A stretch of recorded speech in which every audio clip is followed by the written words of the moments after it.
can't You on my level then shoot I'm getting tired 똑같은 질투 더 높이 올라와 공기도 달라 so high I don't see you You talking to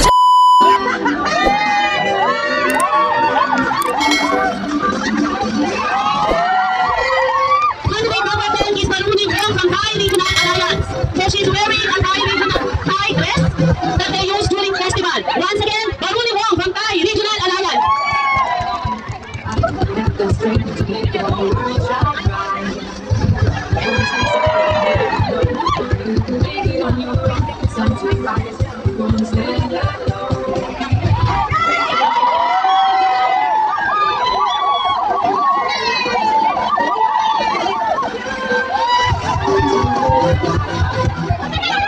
Candidate number 11 is Merinda. It's from Palembang, Sumatera Selatan, Indonesia.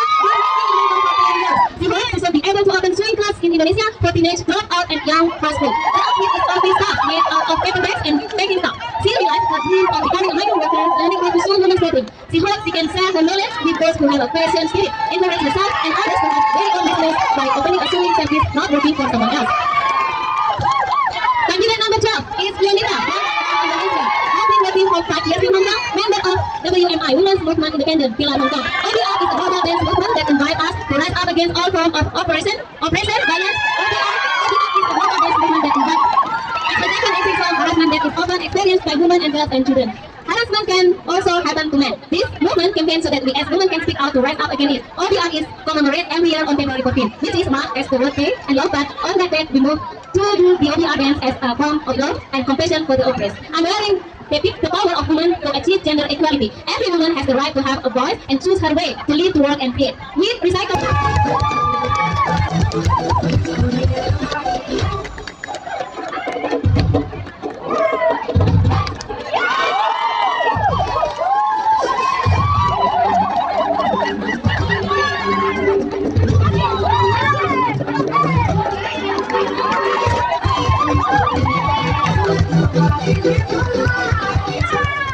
Candidate number 13 is Nirmala Rai. Is from India, working in Tunchur. Today I am representing the Recycle Indian Wear on behalf of Onru. Look, today I wear the famous traditional dress code Hehenar Chuli, using the newspaper and tissue paper. It is eco-friendly and biodegradable product. Thank you. Okay, before we continue on to our candidate number 14, everybody's requesting again to please sit down. Thank you.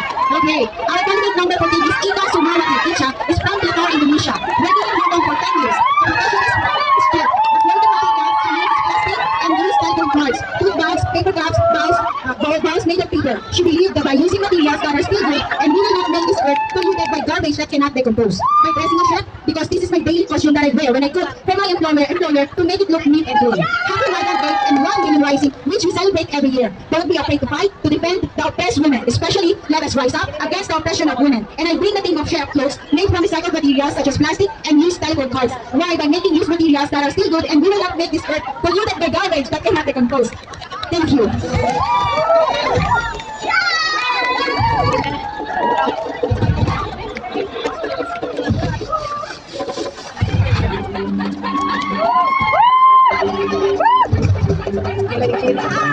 Go, Mabila!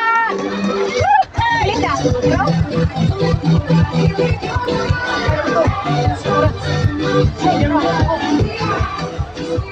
Candidate number 15 is Melinda Gomez from Palawan. She works as a domestic helper. She is wearing a balikbayan boxes as represent the love and support to the family. She wants to say in a world, don't die before you're dead. Never ever give up. Women are known to be the symbol of spirituality, strength, love, sacrifice, and courage. The role of the women today's world is changing significantly. I am OFW, a worker from Filipino, Hong Kong. Long live international solidarity.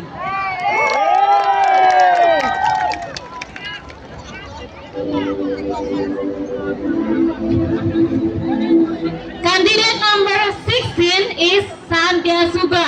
She is Sandhya Suba from the beautiful country of India. She's been working here for the past 7 years from Onwa Group. Her close Lehanga is made from garbage bag and plastic tablecloths with combination of colorful paper. Thank you. Things are dark and every night ones are buried deep inside the sun. You can't see daylight. What's inside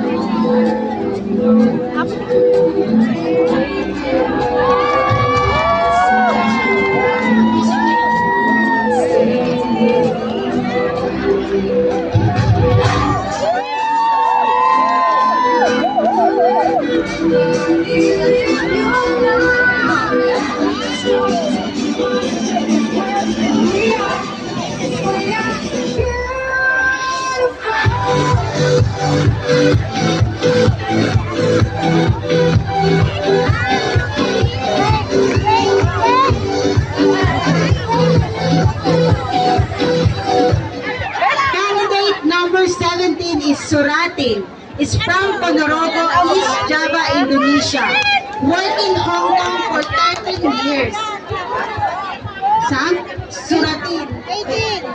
Member of Indonesian Migrant Workers Union, IMU. Suratin from Ponorogo is... Why? Sorry. What? Sorry. Happened.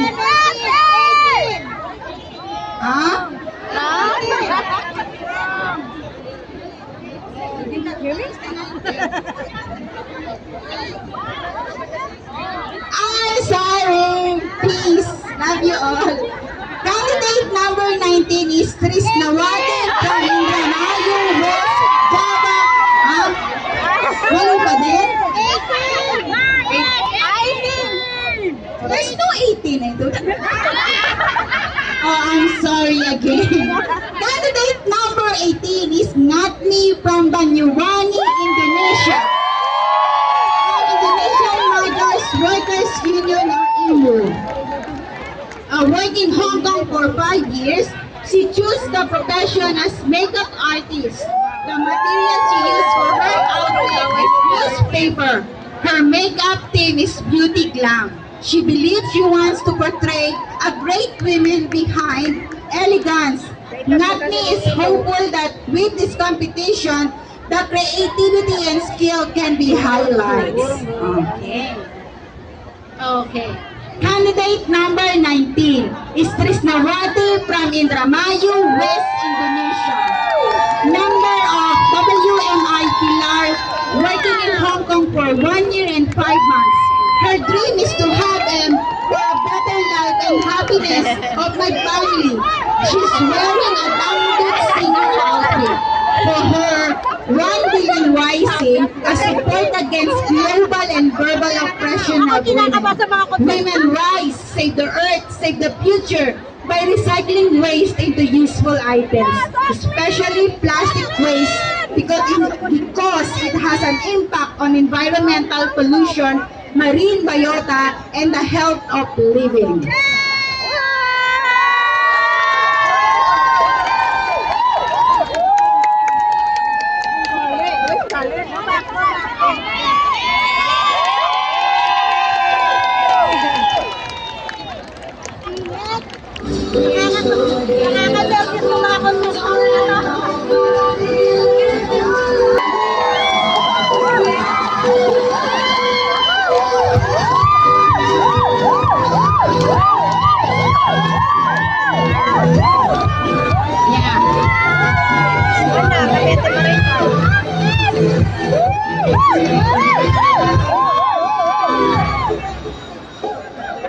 Candidate number 20 is Namita Pradhan.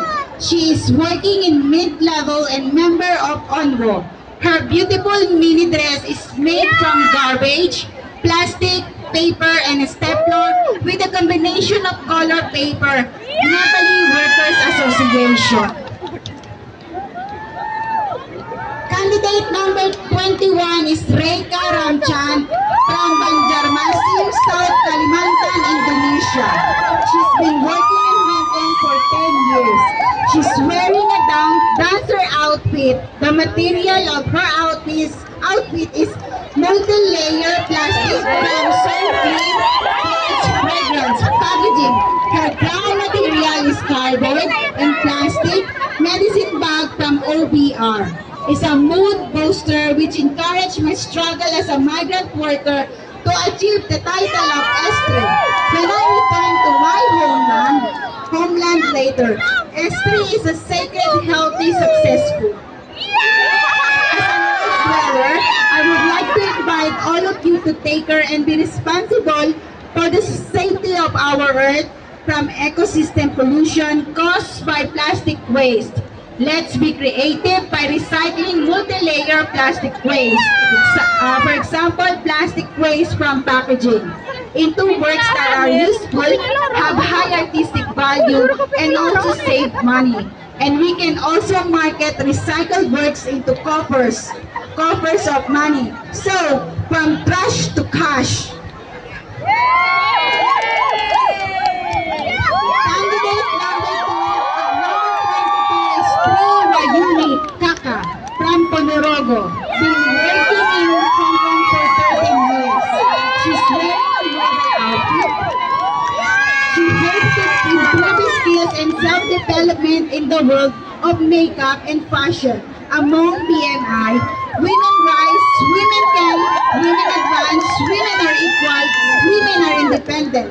Utilizing environmentally friendly leaves, participating in cultivating pandanus plants that are woven into work of art. Used goods become decorations or accessories. Pandanus leaves are made into useful items that can be used for mats, accessories, fashion, made of environmentally friendly. Pandanus leaves are woven into work designed as beautifully as possible. Decorated with used plastic straws and bags, one photo. To become works of art, namely fashion show costumes.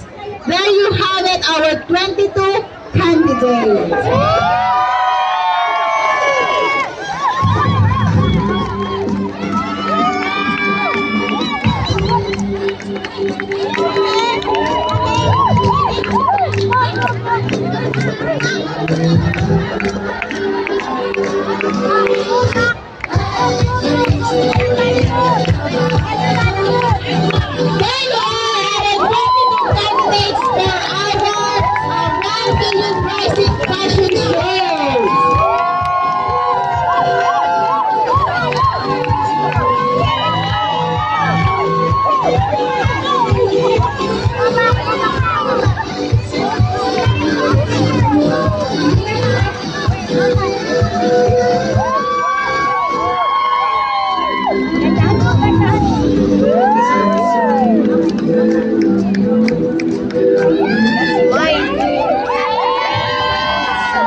Indigenous, yeah, I kill it. Mean I spit like a villain. Ba-ta-ta, hey, you getting more. 너무 매력 없는 너.